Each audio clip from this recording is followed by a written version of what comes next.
Monday qualifier for the Puerto Rico Open, which is happening this week. So here we go again.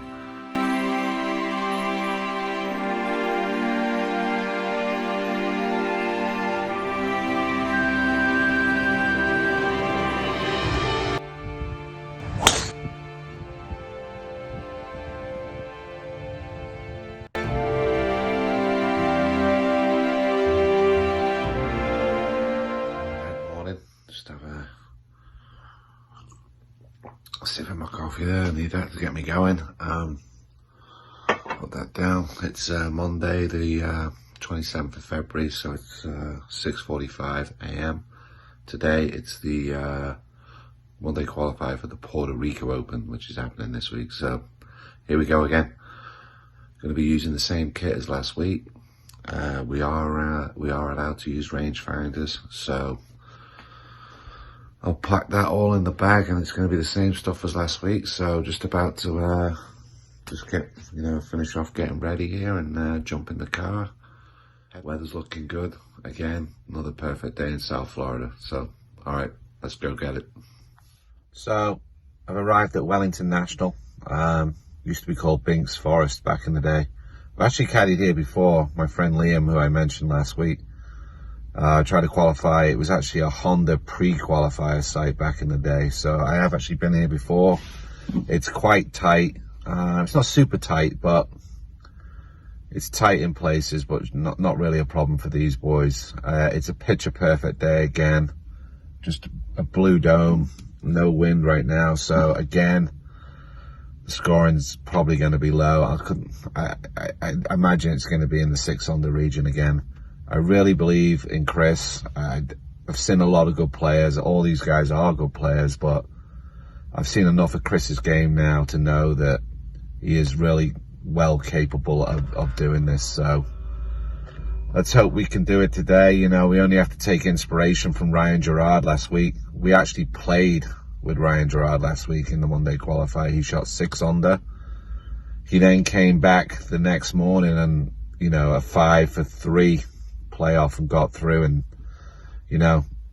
caught lightning in the bottle, finished 4th, made 411,000. So it is doable. He proved that. Watched it firsthand last week with Ryan. Great kid. I'm really pleased for him.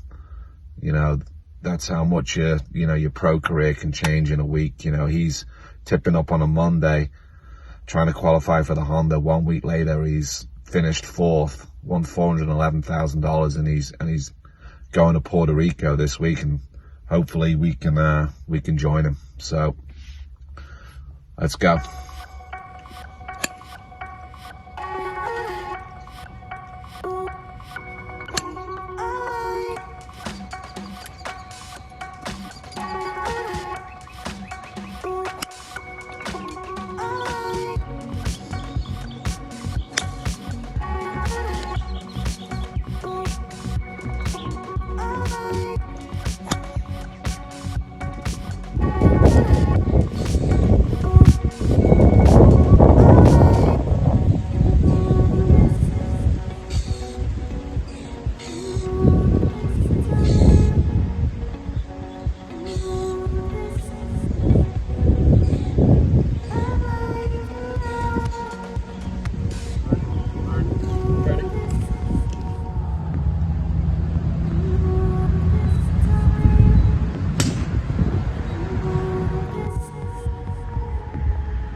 So I just got back home, Jupiter, Florida from Wellington National. And today was the Monday qualifier for the Puerto Rico Open, which is going to be this week. Really just a little bit of disappointment as I feel like we had a chance today.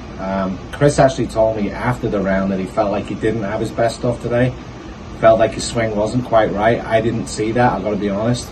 We got a great start. We birdied number one, which unlike last week, we bogeyed number one. I knew you always have to get a fast start in these things. So that was a great start. And then the second was a par five, always gettable for these guys. Kind of got a bad break in the bunker. The bunkers were a little strange today. I would say that the course wasn't quite as pure as Tesoro last week. Sand was a little strange. Made a bogey there, and then really the rest of the front nine, not much happened. We traded a birdie and a bogey, and we're out in even. So at this point, we know that we got to get something going. Like I said before the round, you feel like it's going to be 5 or 6 under. 10 and 11 were like kind of toughish par fours, a couple of pars, and then the 12th was a par 5, 550 yards straight into the wind. I remember getting on the tee box and thinking, wow, this hole is forever. And this is why I truly believe in Chris, and I think he has something that some of the other guys just don't have, because the way he played that hole today literally took my breath away. He killed the driver down the middle that was 50 yards past his playing partners, who were no slouches. It was insane how far he hit it. And then we had 240 into the wind, obviously still a little uphill, probably playing 260, 265, and he just hit the purest 3-iron high, just a no spin bomb into the middle of the green. It was unbelievably impressive, and that's why I feel like Chris just has the raw ingredients that some of these guys some of them just don't have. He made an easy birdie there, and then he really started to get it going. We had a really good look on 13. He had a great shot to the par 3. Burnt the edge, birdied 14, 15 he came close past the edge, 16 short par 3, hit it to 2 feet. At this point we're 3 under, and I was getting a little excited, and thinking that if we can get to 5 we've got a chance. 17 was a par 5. We were in great position, and then just lost it a little right, got a bad break, got a bad kick, and we were up against the tree, and it was just a bad break, nothing he could do. Kind of chopped it out, and we didn't get up and down and made a 6, and unfortunately that was it. It just came down. I wish we could have that shot over again. I really do wish we could hit that 3-iron again, but we can't, and that's how it is at this level. And we parred number 18, 72 under, and not going to be good enough. It was just looking like 5 under, it may play off, and that's it. So we go again next Monday.